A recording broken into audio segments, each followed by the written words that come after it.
मैं doctor S R. Maloo, Pacific college of agriculture, Pacific university and ombudsperson, Pacific medical university से आया हूँ और मेरे साथ में है doctor Ganpat Lal Sharma, professor, retired professor and head, Pacific college of agriculture, Udaipur. अभी हमारे राजस्थान के कोटा संभाग में, हाड़ौती संभाग में, और अब आजकल मसूर की इम्पोर्टेंस समझ गए हैं आदमी, तो मसूर की खेती भी अब होने लगी है।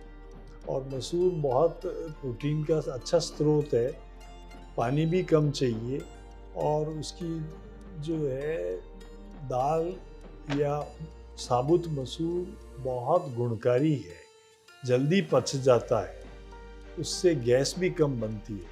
तो मसूर की जो है नई किस्में आई है, कोटा मसूर 1, 2, 3, 4, इस तरह की जो किस्में हैं उनकी भी अपन अगर चाहें तो बुआई करना चाहिए।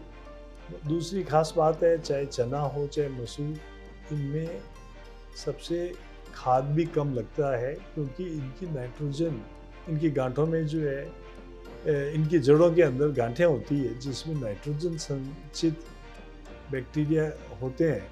वो नाइट्रोजन को, एटमॉस्फेरिक नाइट्रोजन को, वातावरणीय नाइट्रोजन को खींच के तो ज़मीन की उर्वरा शक्ति भी बढ़ जाती है। तो मटर और ये जो है मटर भी कर सकते हैं, साथ में ये भी कर सकते हैं मसूर और चना। तो इनसे हमारे को पानी की भी बचत होगी और इनका मूल्य भी अच्छा मिलता है किसान भाइयों को। इसके अलावा मसूर और चना, हाँ, इसमें कौन सी कब लगाएं? तो इसमें सबसे बड़ी बात यह है कि चना की जो फसल है वो सही समय पे बोना चाहिए, यानी कि अक्टूबर, मिड अक्टूबर में। लेकिन जो मसूर है ये अपन मान लीजिए हम दलहनी फसल ही बोना चाहते हैं तो अपन देर से भी बो सकते हैं, यानी कि दिसंबर तक भी इसकी मसूर की फसल बोई जा सकती है। ये इसका फायदा है। विशेष तौर से जैसे तालाब वालाब होते हैं ना, तो उनके जो पेटाकास्ट होता है तो उसके लिए मसूर बहुत बढ़िया है, वहाँ पर आप मसूर बुआई कर सकते हैं। ठीक है। और अगर पानी ठीक है तो लहसुन के बारे में क्या आपका विचार है? लहसुन भी बहुत अच्छी फसल है और इसकी किस्में हैं एग्रीफाउंड पार्वती, एग्रीफाउंड सफ़ेद, यमुना सफ़ेद 2, G4, G323, इनकी बुआई कर सकते हैं। रबी प्याज की भी नर्सरी तैयार कर सकते हैं, ये अभी सही समय है रबी प्याज की नर्सरी तैयार करने का।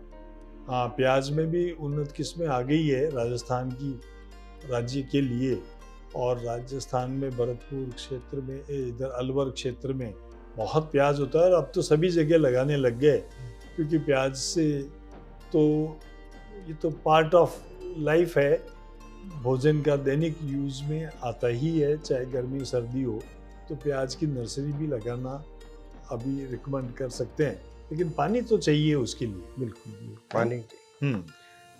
अभी एक समस्या टमाटर में आती है और वो ये है कि इसमें फल छेदक लट लग जाती है, तो इसका नियंत्रण हम कर सकते हैं। इसके लिए एसीफेट 75 SP ये 2 ग्राम प्रति लीटर पानी की दर से 15 दिन के अंतराल पर अपने को छिड़काव करना चाहिए। तो इससे अपन ये टमाटर की जो लट है, फल छेदक लट है, इसका नियंत्रण कर सकते हैं। हाँ, क्योंकि टमाटर की तो बुआई हो गई, अब टमाटर आने भी लग गए, तो इसकी भी है। इसी तरह से नींबू में भी क्या करना चाहिए? नींबू में विशेष तौर से चूसने वाले कीट लग जाते हैं और इनका नियंत्रण अगर करना है अपने को, तो इसके लिए हमारे पास इमिडाक्लोप्रिड है।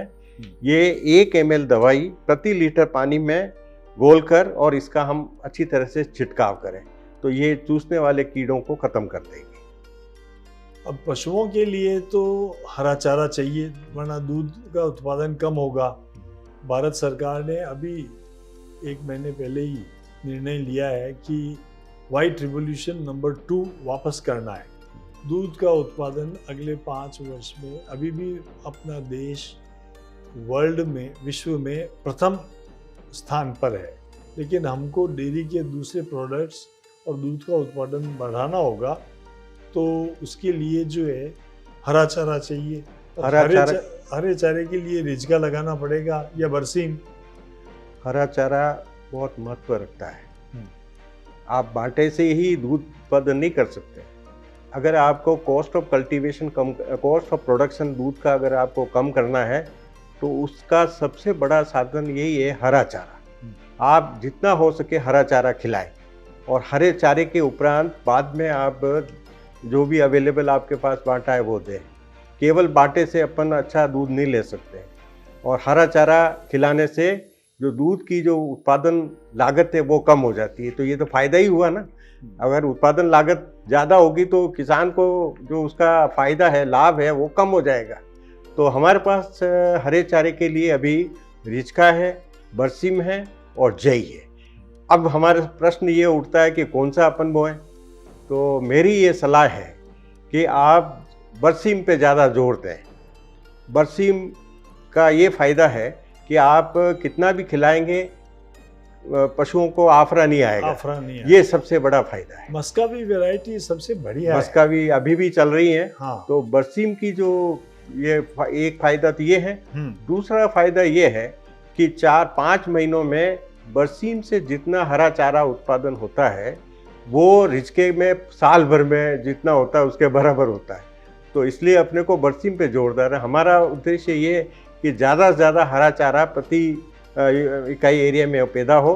तो सबसे बढ़िया जो फसल चक्र है हरे चारे के लिए वो है बरसीम, और इसके बाद में हम स्वीट सूडान ग्रास इसकी जो है किस्में उपलब्ध है। तो ये अगर फसल चक्र अपन अपना लेते हैं तो इससे किसानों को हरे चारे की बहुत अच्छी पैदावार मिलेगी। नई वैरायटी बरसीम की एक वरदान भी आ गई। बिल्कुल आएगी। तो उसको भी लगाएं। और अगर बात करें रिचके की तो आनंद रिचका 3 वैरायटी बहुत बढ़िया है और इसकी भी बहुत सारी कटिंग्स ली जा सकती हैं। तो किसान भाई हरे चारे का अधिकाधिक यूज करें ताकि आपका पशु बहुत अधिक दूध देगा। रिचका जो लगाते हैं अपन तो उसमें ये है कि जो लीन पीरियड आता है, विशेष तौर से मई जून का जो पीरियड आता है उस समय कोई हरा चारा नहीं मिलता है तो एकदम दूध कम हो जाता है। तो इसलिए ये रिचका लगाया जाता है। अगर किसान साइलेज बनाए, पशु आचार जिसको पशु आचार कहते हैं, वो अगर बनाता है तो उस दौरान अपन ये दे सकते हैं। इसी तरह से बरसीम जो है उसका अपन जो है सुखा के और उसकी हे बना सकते हैं। अगर हमारे पास बरसीम ज़्यादा हो रही है तो उसको सुखा लें और जब लीन पीरियड है तो उसको खिला दें पशुओं को। तो इस तरह से जो हरा चारा जैसे ही खत्म होता है और दूध की उत्पादन कम हो जाता है तो वो स्थिति नहीं आएगी। इसी के साथ आपका धन्यवाद। जय हिंद, जय भारत। जय हिंद, जय भारत।